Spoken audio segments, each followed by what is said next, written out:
가수로서의 최고 학벌이신 서울대학을 법대를 나오셨고 또 가수로서 처음으로 국회의원을 하신 분이고 최희준 선배님의 노래를 모창하고 그 흉내를 내면서 데뷔를 했기 때문에 더더욱 최희준 선배님을 잊을 수가 없죠. 우리 가요사에 그야말로 큰 별이 떠나신 안타까움입니다.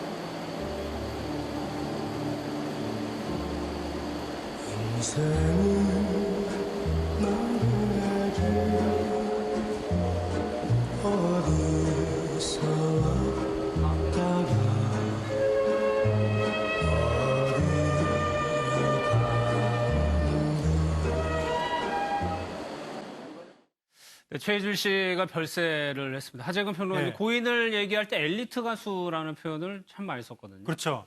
경복고, 서울대, 법대 이렇게 나왔기 때문에 그러니까 당시에 대학만 나와도 엘리트였었거든요. 그 당시면. 네. 대학만 나와도 한국 사회 상층부로 갈 수가 있었는데 그중에서도 경복고 나와서 서울대, 법대를 나왔으면 그야말로 대한민국 초상위 1% 안에 들어갈 수 있는 거의 뭐 이 상류층으로 가는 고속도로 티켓을 끄는 거나 마찬가지인 그런 사람이 연예인을 한다는 건 당시로서는 상상도 할 수 없는 일이었는데 당시에는 연예인을 보통 이제 새칭 이른바 뭐 딴따라 이런 식으로 이야기 좀 이렇게 비하하던 시절이었는데 무려 서울대 법대에 들어갔던 사람이 가수로 데뷔를 해서 정말 놀라운 사건이었고 그러다 보니까 연예계 신사다, 뭐 학사 가수다 이런 식으로 굉장히 최희준 씨가 특별한 이제 대우를 받았었죠. 맞아요. 학사 가수라는 표현도 있었죠. 그러다 보니까 뭐 아버지하고 당연히 사이가 안 좋을 그렇죠. 수밖에 없고 기대가 상당히 컸겠죠. 예, 원래는 본인은 와이대를 가고 싶었대요. 그런데 아버지가 강하게 밀어붙여 서울대 법대를 갔다는 거 아니겠습니까? 아마 이제 그 당시만 해도 법관이 되는 게 사회적으로 가장 인정받는 또 서울대 법대라고 하는 곳이 그 당시에는 제일 인기가 높았던 요즘은 이제 공대가 많이 인기가 높은데 그 당시에는 법대가 제일 인기가 높았거든요. 최희준 씨가 이제 대학 가실 때만 해도 그러다 보니까 이제 최고의 대학, 최고의 학과에 가라고 아마 하신 것 같아요. 그래서 이제 본인은 그랬는데 거기 갔으면 열심히 공부해서 그럼 법관이 돼야 되는 거 아니에요? 예. 그런데 이분이 나중에 거기 가다가 그 미 8군에 가서 노래를 하기 시작하시면서 가수로 데뷔를 했어요. 그러니까 이제 우리 아버지 입장에서 얼마나 이게 황당하겠습니까? 아들을 일부러 공부 열심히 시켜가지고 서울대 법대 보내놨더니 이건 공부를 하는 게 아니라 가수로 데뷔를 하는 걸 보면서 많이 이제 화가 나신 것 같고 그래서 한동안은 보지도 않으셨대요. 그러니까 최희준 씨가 가도 만나주지도 않으시고 보지도 않고 네. 두 번째로 최희준 씨가 아버지한테 실망을 그러니까 본인이 한 얘기입니다. 최희준 씨 본인의 입으로 불효자인데 본인은 첫 번째는 서울대 법대 가서 가수로 전향한 거 그거 하나고 두 번째는 아버지가 싫어한 게 또 하나 있었대요. 가수하는 거 싫어했고 두 번째는 정치하지 말라고 그랬대요. 그런데 잘 아시는 것처럼 최초로 가수로서 최초로 국회의원을 하셨어요. 네. 그것도 본인은 아버지한테 불효한 거다. 그래서 최희준 씨는 두 가지가 아버지한테 미안하다는 거예요. 서울대 법대 보내놨더니 가수한 거. 두 번째는 그렇게 싫어한 정치하지 말라 그렇게 얘기하셨는데 본인이 또 국회의원을 한 거. 이 두 가지 때문에 본인은 참 불효자다. 이런 말씀을 하셨습니다. 알겠습니다. 근데 최희준 씨의 가장 대표곡이 하숙생인데 네. 하숙생이 탄생하게 된 비하인드 스토리가 있습니다. 예, 그러니까 이 노래가 이 독자적인 이 가수 발표용 노래로 만들어진 것이 아니라 네. 당시에 라디오 드라마 주제가로 만들어졌다는 거죠. 그러니까 옛날에는 라디오 드라마가 엄청나게 인기가 있었거든요. 라디오 드라마. 그렇죠. 라디오 드라마. 우리 국민들이 라디오를 들으면서 울고왔던 시절이었으니까 옛날에는. 그래서 라디오 드라마 주제가가 히트곡을 만드는 하나의 주요한 창구였고 예. 조용필 씨도 나중에 컴백할 때 라디오 드라마 주제가로 컴백을 하는 건데 이 최희준 씨도 하숙생을 라디오 드라마 주제가로 받아서 녹음을 딱 하고 나서 방송은 나갔고 며칠 후에 지방 공연을 갔더니 그때 벌써 불과 며칠 사이에 이 노래를 알고 사람들이 앵콜곡으로 막 하숙생을 불러달라고 요청을 하더라. 근데 본인은 이게 아직 앨범으로 나오지도 않은 상태였고 그냥 녹음만 한 번 한 거기 때문에 가사를 아직 외우지도 못하고 이런 상황이어서 노래는 떴는데 본인은 가사를 모르고 관중들은 불러달라고 하고 그래서 현장에서 이 가사지를 보면서 노래를 부를 정도로 그렇게 이제 그 인기가 생각지도 않게 엄청나게 떠올랐던 거죠. 그래가지고 뭐 영화로도 만들어지고 그러니까 노래가 어느 정도 인기였는지 가늠할 수가 있어요. 영화로도 만들어졌다면. 그러니까 옛날에 뭔가 어쨌든 이 가수가 대중한테 굉장한 인기를 얻으면 바로 영화가 되고 옛날에는 좀 그런 분위기였는데 네. 특히 이 하숙생이라는 노래는 스토리가 떠오르잖아요.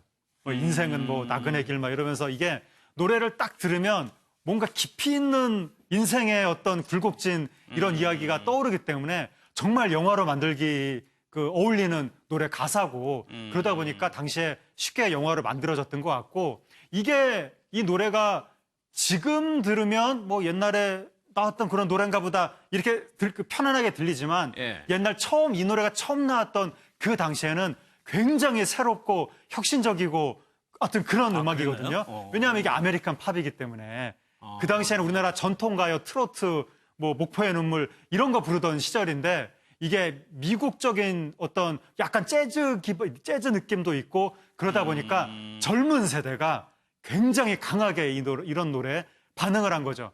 최백호 씨도 10대 나이에 이 노래 처음 듣고 엄청난 충격을 받았다고 그런 얘기 하는데 예. 그럴 정도로 이 젊은 세대가 유행을 주도하잖아요, 언제나.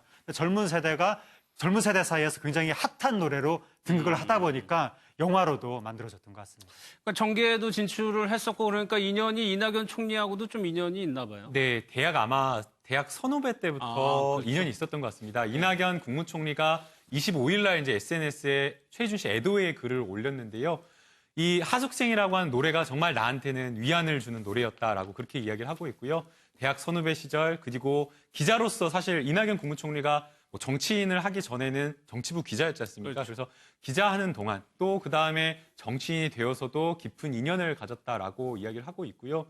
이게 뭐 그냥 단순하게 이렇게 일과 일로 이렇게 만난 게 아니라 네. 가끔씩 이렇게 두 분이서 노래방도 갔던 것 같습니다. 그래서 이낙연 국무총리가 과거에 함께 노래방 갔던 일을 이야기를 하면서 최희준 씨의 노래를 내가 노래방에서 불렀다라고 이야기를 하면서 그때를 좀 추억하면서 이 애도하는 마음을 그리고 있고요. 항상 어떤 모습, 어떤 형태로 그러니까 어떨 때는 대학 선후배 또 어떨 때는 가수, 정치인 선후배 이렇게 만났는데 항상 이낙연 국무총리에게 따뜻한 모습을 보여줬다라고 해서 이 최희준 씨 가시는 길을 그렇게 애도하고 있는 것 같습니다. 예, 가수 출신 정치인으로서는 1호였네요. 근데 하정우 표는 예. 최준 씨가 나중에 재혼을 했더라고요. 예, 그러니까 최희준 씨가 애처가로 유명했는데 80년대 초에 최희준 씨 부인이 암 선고를 받아가지고 그때 그 본인이 운영하던 레스토랑을 처분하고 밤무대를 다니면서 부인 병원비를 대고 병구안을 했다고. 그러니까 아마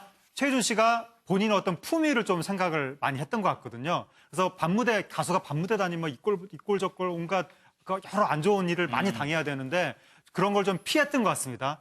근데 이제 부인의 어떤 병원비를 대기 위해서 밤무대를 다니면서 거의 한 7년 정도를 이제 병구안을 했는데 결국 89년에 이제 첫 번째 부인이 돌아가시고 그래서 이제 부인을 그렇게 보내드린 다음에 나중에 90년대에 예. 재혼을 했죠.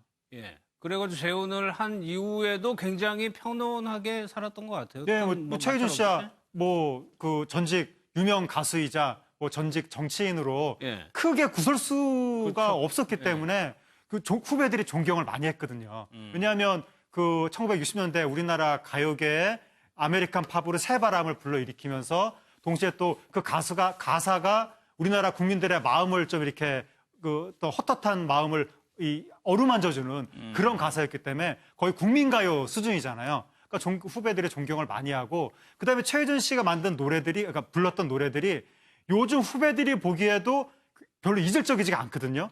그러니까 후배들이 하숙생이라든가 진곡의 신사라든가 예. 이걸 나중에 90년대 이후에 후배들이 리메이크를 하거든요. 이승환 씨라든가 시청 블루스라든가 그러다 보니까 음악적으로도 굉장히 존경하고 또 정치인 됐을 때도 별로 구설수가 없었기 때문에 예. 상당히 좀 이렇게 가요계 우드 어른으로 잘 활동을 했던 것 같습니다. 알겠습니다.